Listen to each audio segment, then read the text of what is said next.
Follow the money. That's what I always say. You always follow the money. Yeah. This is Follow the Money with Mitch Moss and Pauly Howard on VSiN. Here we go. Welcome in. It is Follow the Money on VSiN, the Sports Betting Network. Mitch Moss along with Pauly Howard. We're live in downtown Las Vegas from the Circa Resort and Casino, and we are loaded to the gills today. Thanks for checking in, watching the show on YouTube TV, listening on Sirius XM Channel 158. Steve Wyss in 30 minutes. Best bets in soccer this weekend. David Baker on the program coming up in 1 hour. He's going to be in studio, professional poker player. He has won a big contest out here in the past. That was the pandemic year. He took down the Westgate Super Contest, finished second the same year at Circa Millions. We'll talk about that and betting strategy in Survivor this year. Mike Palm in studio and Matt Humans a little bit later on as well with some best bets week one college football. How you doing today? Good. You all right? I'm just, my cage has been rattled now the entire summer by these baseball results. Yeah, of course, Verlander was lights out. Of course, the Giants beat the Cubs. You know, of course, the Phillies lose again, get 5 runs and can't beat the Mets. You know what they're going to do? So they'll win tonight when they have their weakest pitcher going of the bunch. Yeah. You know, in the 3-game set here. And, you know, Paul, what lead is safe? Yeah, last night that was, I pretty much said that's it. We're on to football now. That was just vomit-inducing what happened. Blue Jays 4-0, 4-3 in the 9th, blew it. White Sox and under, 4-0 in the 8th, 4-2 in the 9th. Yep. They blow it. Huge win for Kansas City, and also there was history in that game. Yeah, how about this? Martin Perez was going for the White Sox. Great tweet here from OptaStats. So he became, think about this for a second. This sums up baseball. It puts it in a nutshell, specifically betting on baseball to me personally. Martin Perez became the only major league pitcher in the modern era to toss 7+ shutout innings, allow only 1 hit or none, and leave with a 4+ run lead and yet not get the win. I'm stunned I didn't have the White Sox last night. Yep. Martin. Oh, Martin.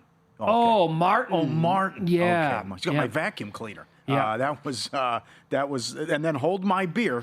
How about Padres first 5? That's what the Padres said. 5-0 bottom of the 5th. No, you can't even get a push. A 6 spot by Seattle. Padres win the game, but it was 6-5 Seattle at the end of 5. So imagine you have a bet on the Padres first 5, but not for the game. Yeah.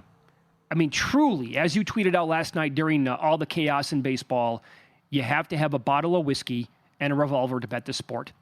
It's every single day. Yeah. It's endless. You can't trust any of these bullpens for the most part. And then just the beats that come in, it's all day long. That's a great point. Guess who's got the worst bullpen ERA this month? Toronto. They're spitting up leads. I'll give you another one. No lead safe for the Brewers. I was going to say, where you going? Yes, the Brewers. Brewers bullpen. So here's the thing, right? Here's one of the reasons why I bet the most wins in August. They play 30 games.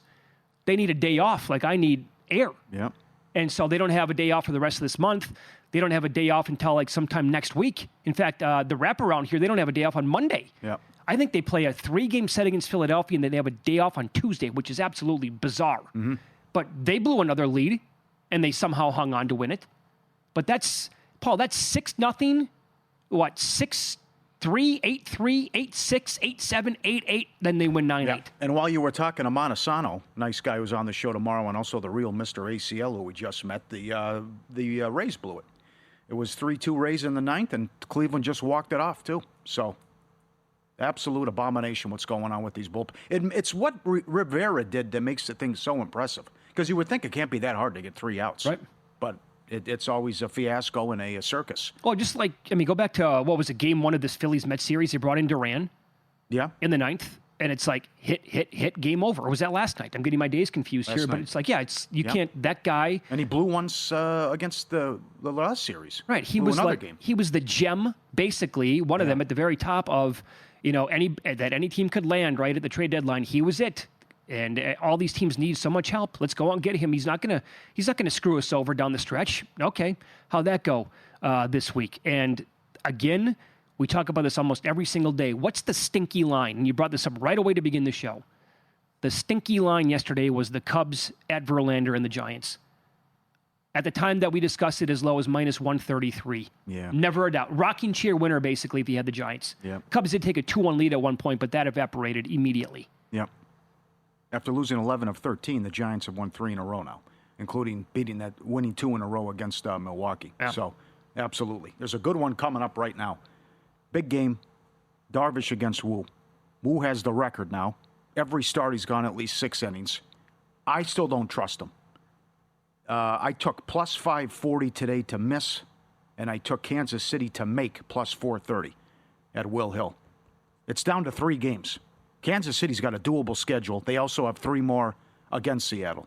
So while Seattle is going through a bit of a funk here, still it's okay if you can take 2 out of 3 at home against the Friars. But I just think these prices are too high, and they're not giving Kansas City enough respect that it's plus 430 for them and a plus 540 for Seattle to miss. So I did that today. Do you know how big of an abomination it is for Seattle if that actually cashes? Oh, God, with that pitching staff? And that Kansas City was essentially out of it? Well, plus the additions at the deadline? Bats, yeah, right. Yeah. And like on paper, they're a better team than the Astros. They should win that division. Yeah. They're not going to win that division.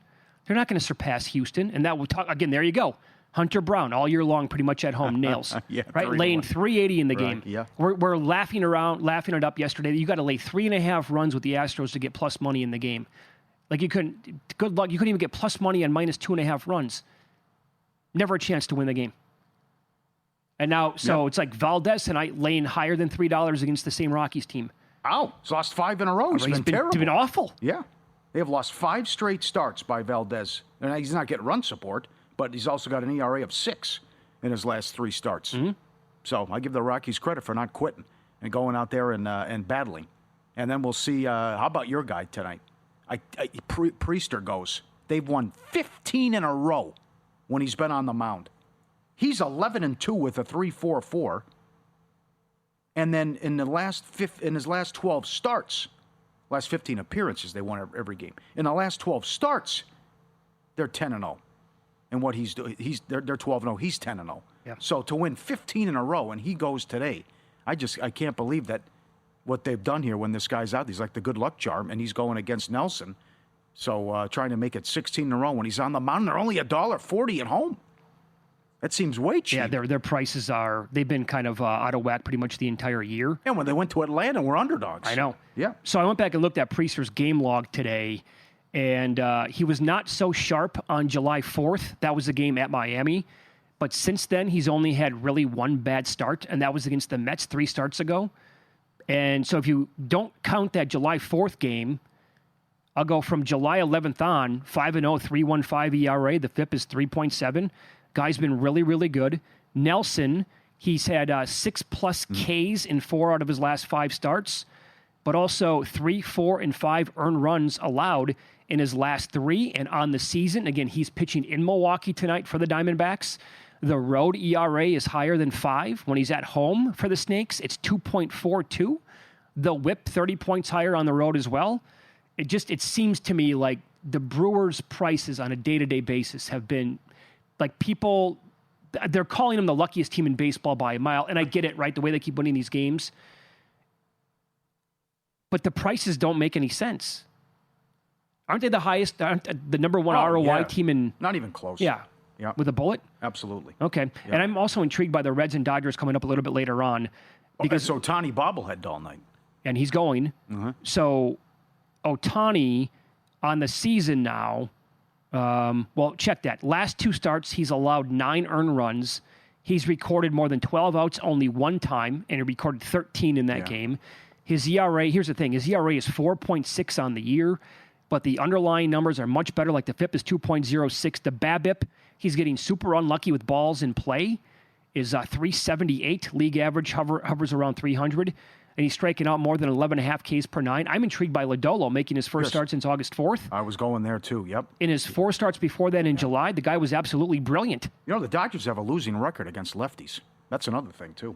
So everything you say, co-sign. That he'd been so good, but now he's on this, that's been out there since August 4th. So. And what do you think about this angle? Our buddy Chris Massaro has been bringing this up for a few weeks now. Ever since they brought Ohtani back to pitch, he told us, pay attention to the following days because he's only going He was the opener, then he was going 2 innings and 3, and now recently going like 4 innings in these games. They burned their entire bullpen. So this is something to monitor beyond his starts.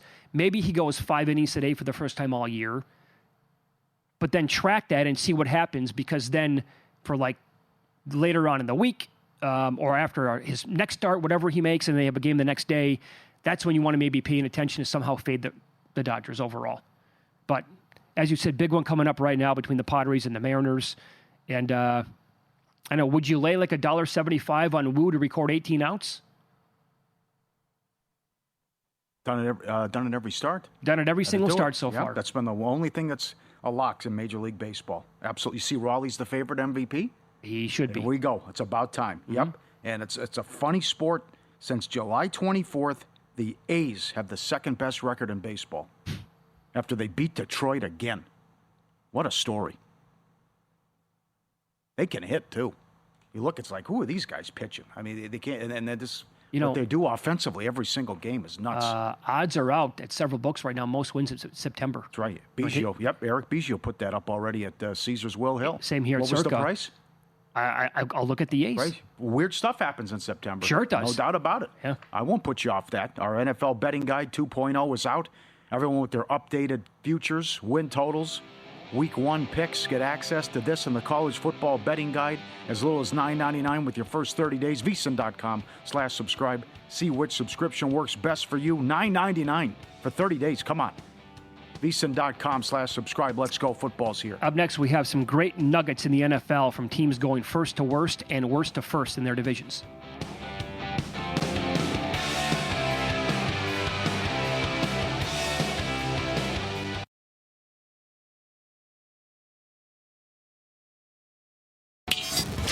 This is Follow the Money on VSiN. Well, one note here in Major League Baseball. The Brewers are actually going to go with an opener today. Aaron Ashby will toe the rubber for the Brewers to begin the game, and that's when they're going to turn it over to Quinn Priester.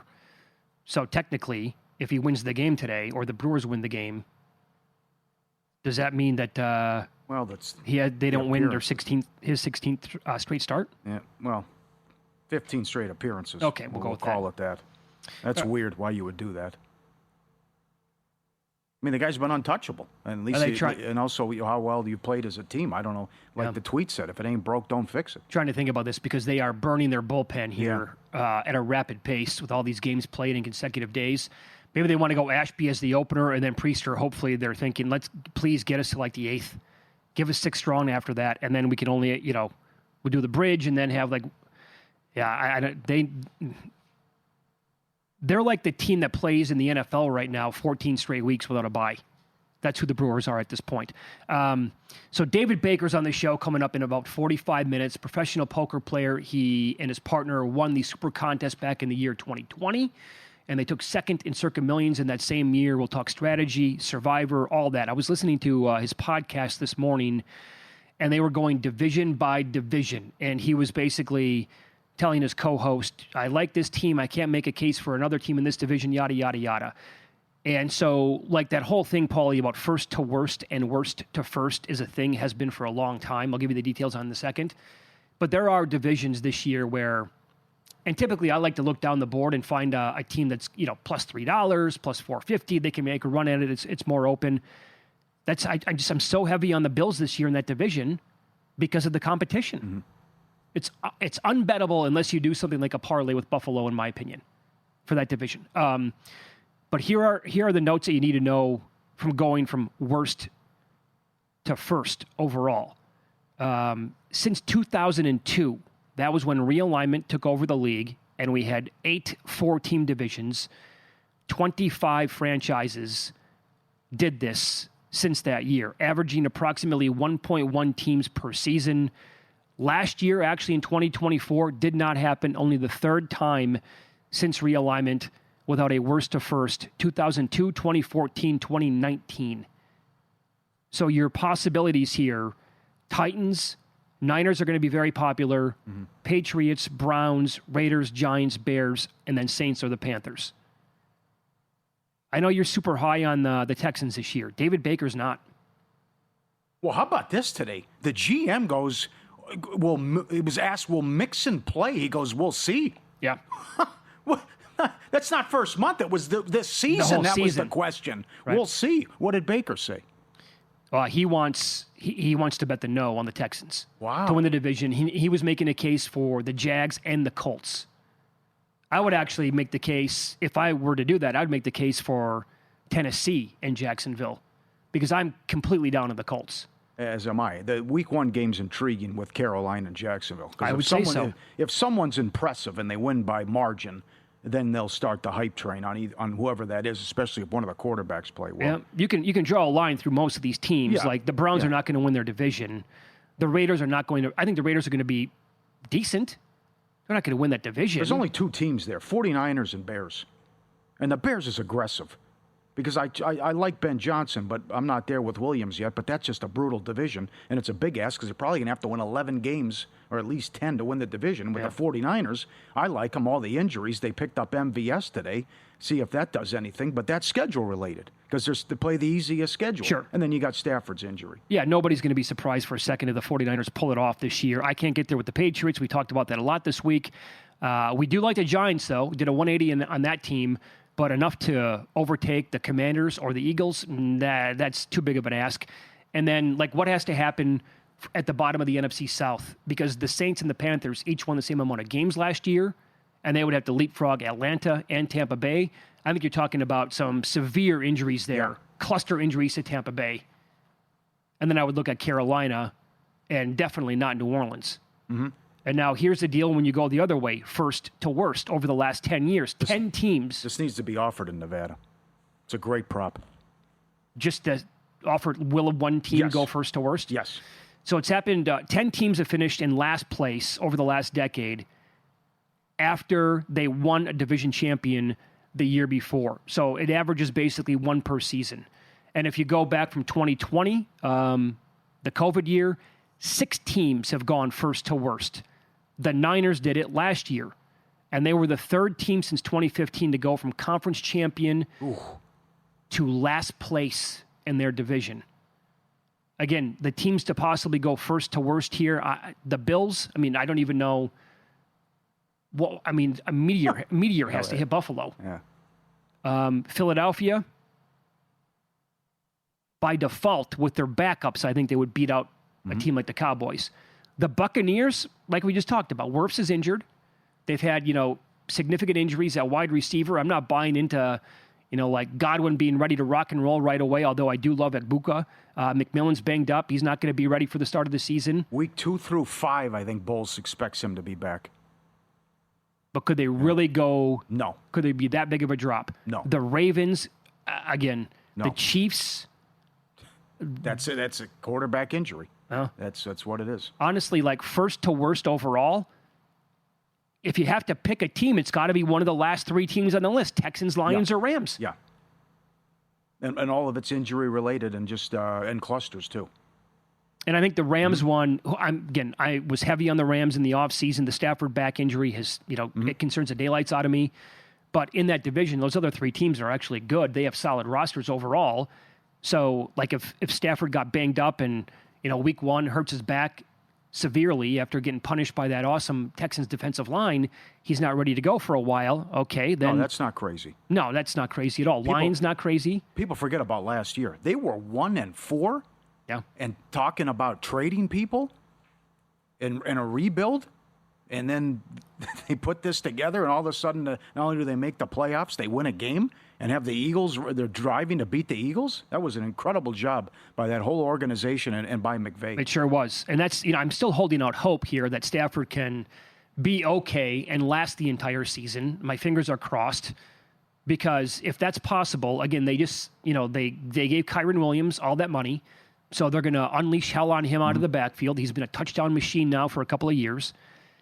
How many sets of receivers in the league are better than Devontae Adams and Puka Nacua? Not many.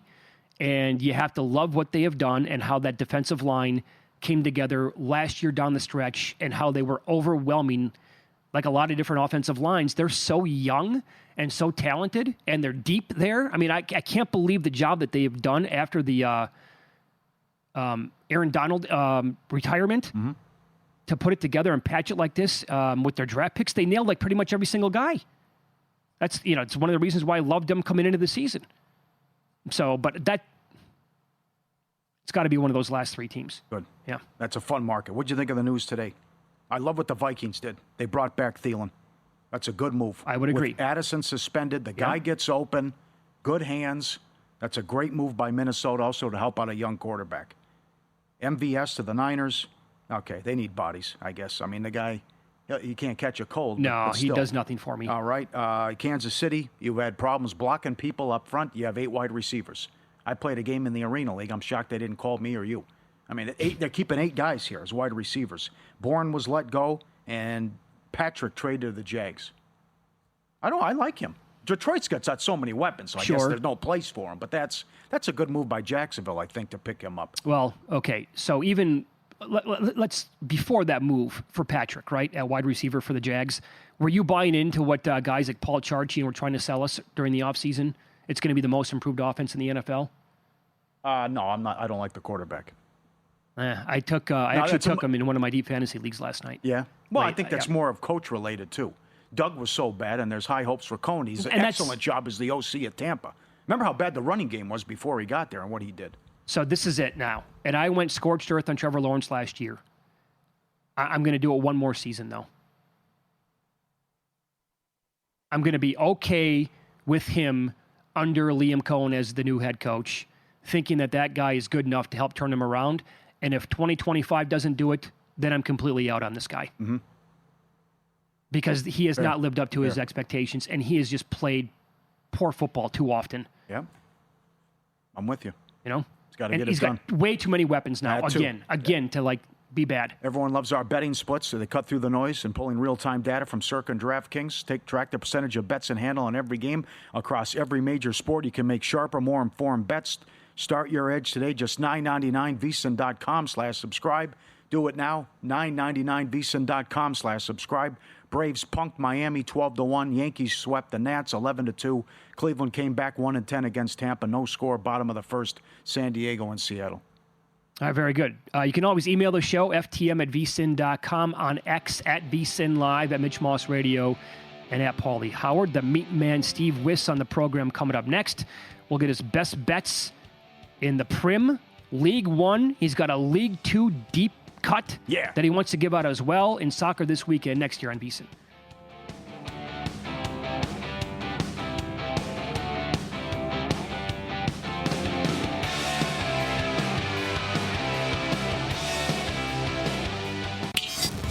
This is Follow the Money on VSiN. We'll get some best bets right now in soccer as the meat man, Steve Wyss, joins the program now. You can follow him on X. He is at Meatman Soccer. He's with the Nordic Football Pod. And because we win as well. Meatman, good to talk to you. Before we get your best bets for the weekend coming up, can you explain to the audience right now what's going on in an EFL Cup match? They're in the 74th minute, the way it appears, between Grimsby and Man U. Yeah, hi guys. In the middle of a big shock right now. League Two side, Grimsby Town, are 2-0 up against Manchester United. They were 20-1 on the money line pre-game to win this fixture. They've got 17 minutes to hang on. They've deserved it. The Man United goalkeepers had a terrible game. There's going to be a lot of people betting in play here. I wouldn't put off anyone backing over 3.5 goals or over, say, 9.5 corners, because Man United should be, throwing the proverbial kitchen sink at them in the last 15 minutes here now. Yeah, good point by you. There's 15 minutes left. They're only minus 350 in play. It's 2-0. Wow. This is What's crazy. the draw? 4-1. I'm intrigued by that. Yeah? What do you say, meat man? 4-1 on the draw? Well, Man United have got their best players on the field now, so there's no excuse. I think that Man United will score at least one goal. Whether they can get another one. I mean, Grimsby still might score another goal, so I'd be looking at the goal line over rather than Manchester United. All right, excellent. Let's go to the. We'll keep an eye on this. This is wild. Let's go to the Prim, my friend. 9:30 a.m. Pacific. Leeds and Newcastle. How about an under here to start on Saturday? Yeah, under 2.75 on the Asian line. I just don't see who's going to score goals for either team. Leeds have only scored one goal so far. That was from a penalty. And we know Newcastle have got an issue with their top man, Alexander Isak. He's not playing. He's refusing to play for the club. Their backup striker, Anthony Gordon, is going to be suspended here after getting a red card against Liverpool. They've also got injuries to probably Joe Linton in midfield, possibly Tonali in midfield. Leeds have got injuries in midfield to Tanaka and Ampadu. So the engine rooms are kind of, they're out of action for both of these sides. I think it could be quite a low-scoring contest. And here we are at plus 100, actually, on under 2.75 goals. We've got half a security if there's 3 goals exactly. But I think this could be 1-0 to either team or 1-1 draw. And Man United have just scored. They just scored. They pulled a goal back. Oh, man. I didn't even have time to get down on the bet. Yeah. So now they're plus 170 to win. Yeah, Brian and Broyman with that goal. Oh, my gosh. This is wild. It's on, man. Yeah. Draw is plus 175. This is incredible. All right, we'll keep you updated. Right. You like an anytime goal scorer here on Sunday, Forest against West Ham? Yeah, the Forest are a big favourite, and they should be beating West Ham here. West Ham are a disgrace at the moment, defensively horrific. They've conceded 8 goals to Sunderland and Chelsea. You can't lose 5-1 at home to Chelsea, one of your rivals from London. Graham Potter's under huge pressure. They also got beat in this cup last night against Wolves. Not such a bad thing, but when you're also losing in the league, it's terrible. So I think Forest are going to win quite easily, but I'd rather take the goal scorer, Chris Wood, who's the main striker for them. He scored, 20-plus goals last season in the Premier League, one of the most out of anyone. How can he be plus 150 to score any time? This is stupid. Against what is perhaps the worst defence or playing the worst defence in the league at the moment. This is a mad price. It should be, I think, about plus 100. So you're getting mad value on Chris Wood to score any time, plus 150. All right. Let's go, great breakdown. Let's go Sunday with an under. Aston Villa, 0-0 draw, and then a 1-0 loss. So yet to score, they're taking on Crystal Palace. Under 2.5 makes sense. Take it away. Yeah, you said it there, Pauly. Aston Villa just don't look right. They're not clicking offensively at all. Everyone expects them to be starting the season really well because they do have weapons like Ollie Watkins, really, really good striker. They've got creative players, but they're in no rhythm whatsoever. They look like a team to me who need quite a few weeks to sort of gel again, maybe get the good feeling back after the international break, which is coming up soon. So under makes a lot of sense here because Crystal Palace have one of the best defences in the league, really solid back line. They're playing on Thursday evening away in Norway, so they're going to be a bit tired as well heading into this match. And the Sunday evening kickoff, this is a very unusual kickoff time for the Premier League. There's a history in this fixture time of not many goals, not many cards, weird atmospheres, because we just don't do Premier League games at 7 p.m. evening on a Sunday over in the UK. It's a really weird sort of time. So I think there's going to be quite a lack of action in the game overall, and the under 2.5 goals line at minus 110 makes a ton of sense. Okay, and then the huge one Sunday. Liverpool against Arsenal. Oof. Liverpool's given up some goals here. Leaky defense. You want to make the case for Arsenal here against the champs? Yeah, but you wouldn't be betting this particular bet, which I'm going to recommend if you went on the head-to-head records, because Arsenal haven't won at Anfield since 2012. That's 13 years ago. But I am taking them on... I'm not taking a money line. I'm taking them plus 1/4 goal on the Asian handicap at even. So if this match ends a draw, you're going to make at least half a profit. I think there's a very good chance of a draw in this game. 4 of the last 6 meetings have actually ended in draws, and Arsenal are unbeaten in the last 6 Premier League meetings against Liverpool. So they've not got a terrible recent record against them. Both fixtures ended 2-2 last season. So there'll be quite a few bettors out there looking at maybe back in the over goals line. But I think Arsenal, one thing I'll say about Arsenal is their manager Mikel Arteta is obsessed about improving. And when he was trying to basically get on top of Manchester City, he made it a point to target Man City the next season. And I think he'll be targeting Liverpool tactically to get a proper result for them. He's probably spent all his summer trying to work out how to beat them or get a result against them. And Liverpool's defence, like you said, has been a bit weak recently. They were very lucky on Monday to beat Newcastle. They were outplayed in the game, and they were against 10 men for a lot of it as well. So I'm not completely convinced by Liverpool's defence. They've got a great offence, but Arsenal, they have the best defence in the Premier League. So I think they've got a good chance of avoiding defeat here. Take them on the handicap or draw no bet. I would be less sure on money line just because of the lack of a win here at Anfield. But I think they can end that 13-year streak without a victory at this stadium. Very good. We're only 2 games in here, 2 matches into the season, so I don't want to get nuts. We know that you loved Liverpool at the beginning to win the whole thing. So if you have them power rated number 1 overall, would you have Arsenal right behind them number 2? Or would you maybe have a team like Chelsea behind Liverpool in your power ratings? Arsenal, definitely number 2. It's like they're two different sides because you've got Liverpool who've got mega goals. They can outscore anyone. They're probably going to sign Alexander Isak soon, so even more weapons.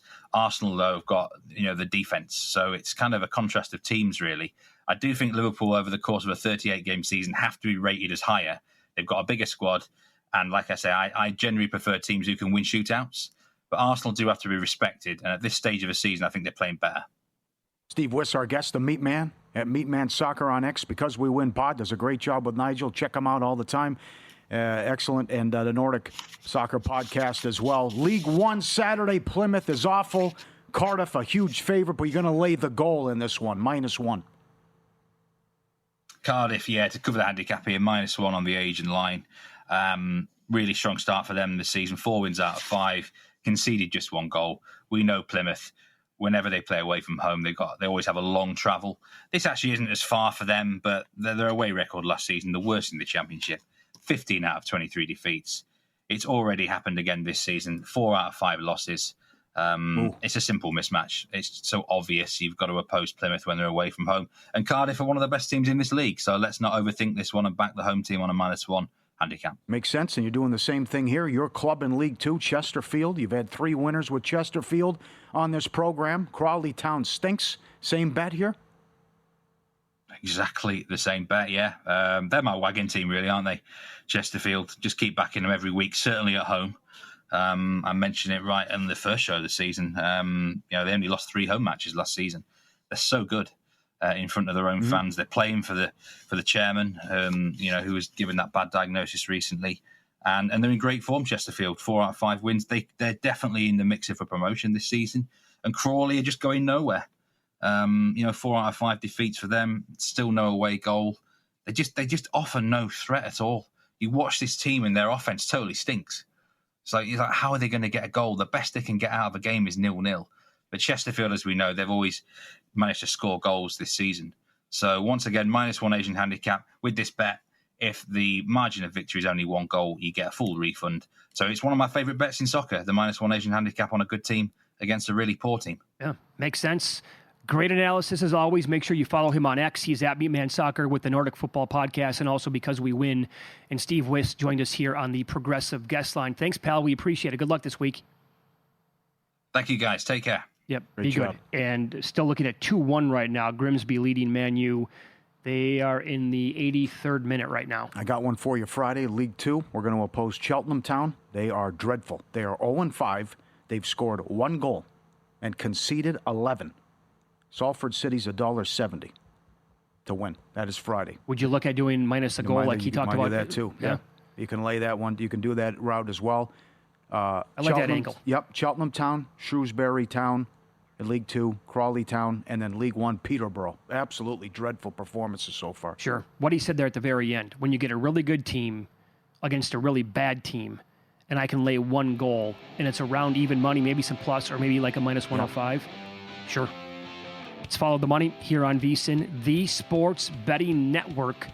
Pauly recaps a lot of the betting action up next with Win Some, Lose Some.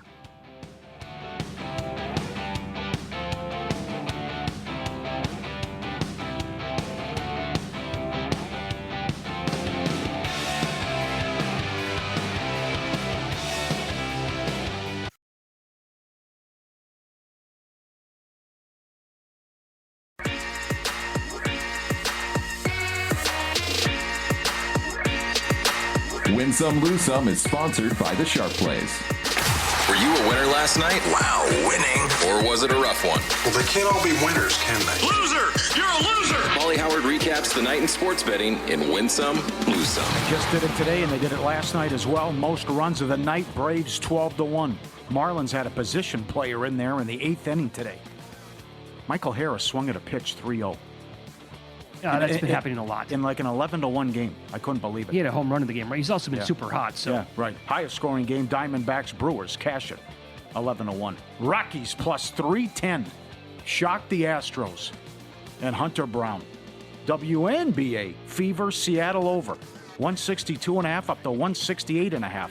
95-75. Huge win for the Fever in a blowout. Yeah. Sparks Mercury over 172.5 up to 178.5. Also bad for the books. It fell 176.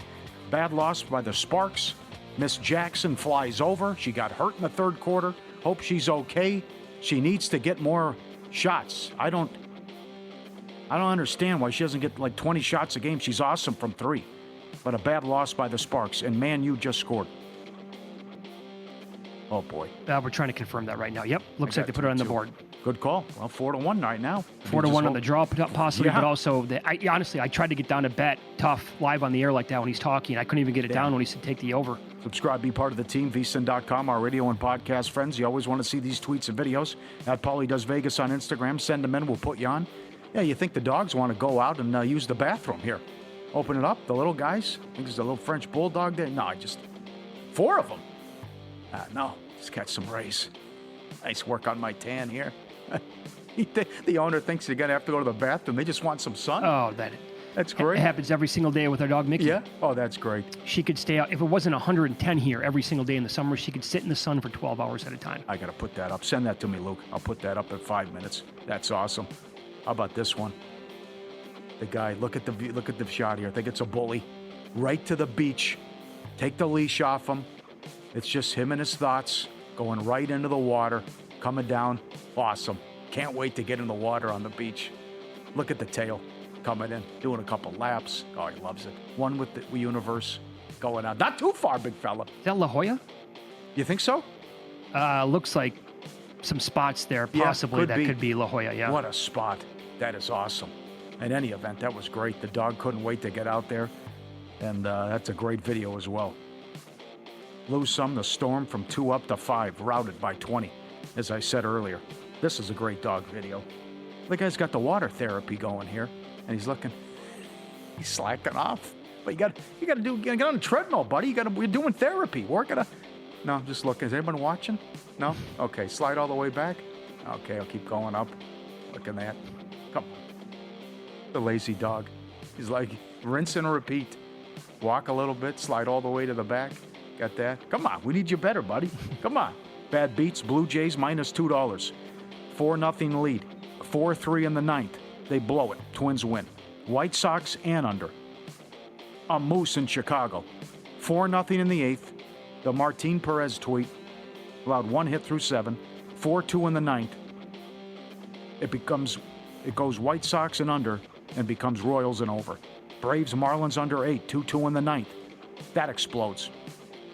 A huge spot in the ninth for Atlanta. Rangers, Angels under 8.5. 7-0 in the ninth. A 3 spot by the Angels. Good job by Matty Vasgersian, too.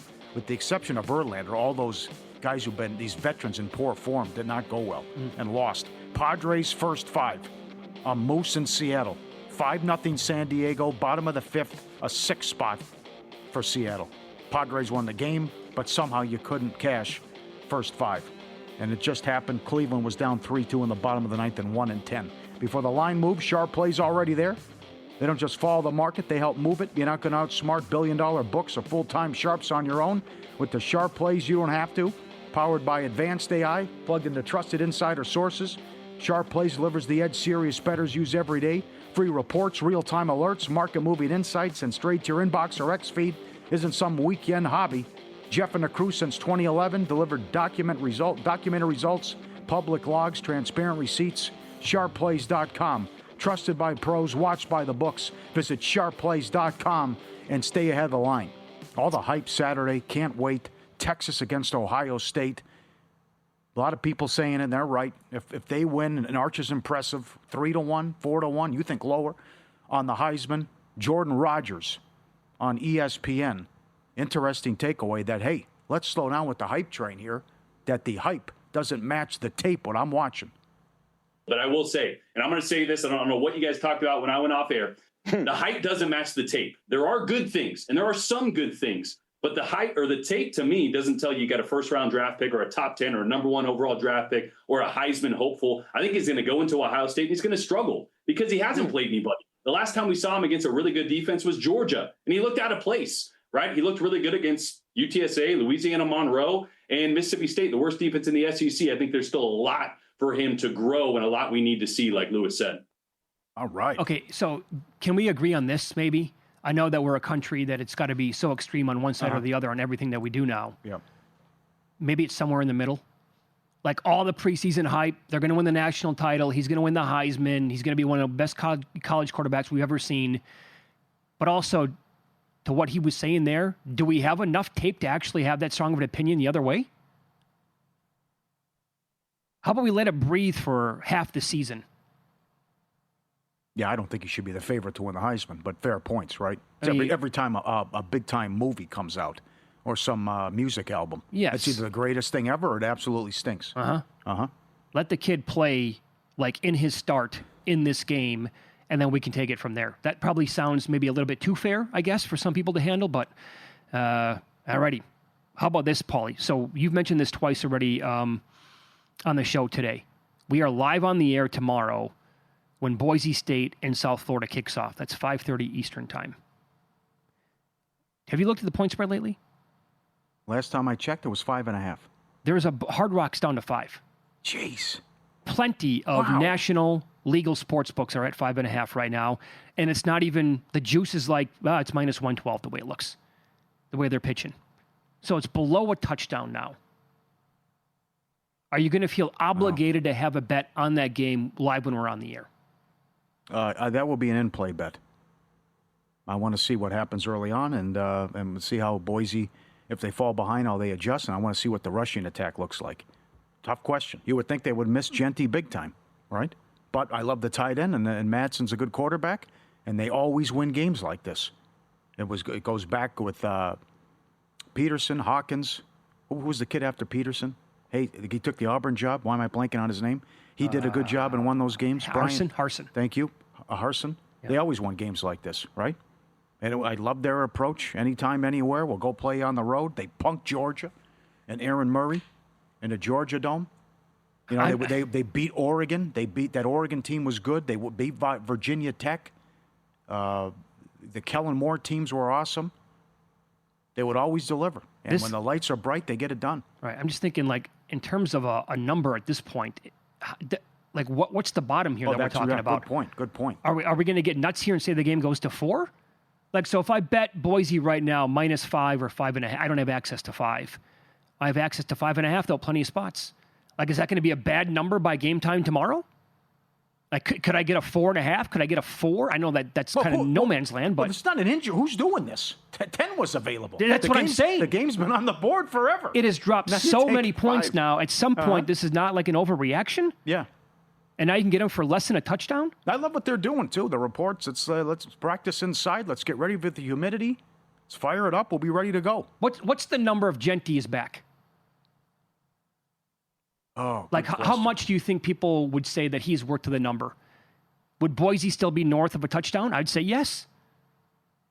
I'd say they'd be 7.5 or 8 probably with Genty. Hell, they may never have moved off a 10. I don't get it. Like, what has happened to go from 10 to 5?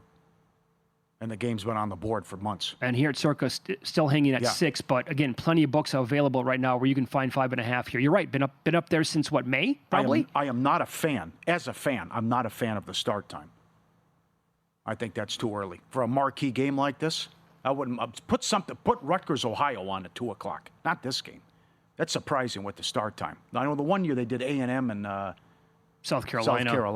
That was really early too. That feels like it was almost noon Pacific time or something like that. It was really early. But this is an interesting start time. But it's a good card Thursday, and that Nebraska-Cincinnati game has a lot of people interested too. Well, I'm very tempted to lay 5.5. Sure. That's what Brad Powers said. I mean, jump in now. Yeah. Doesn't make any sense to him. We'll talk to Mike Palm about that coming up in about 35 minutes. Matt Humans as well a little bit later on.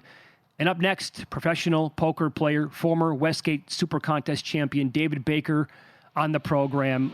He is going all in this year with contests, Survivor contest, the millions, obviously. I'll ask him this. Are we ever going to get to a point in Survivor where it's too public to stay off the most popular team? That's next here on VSiN.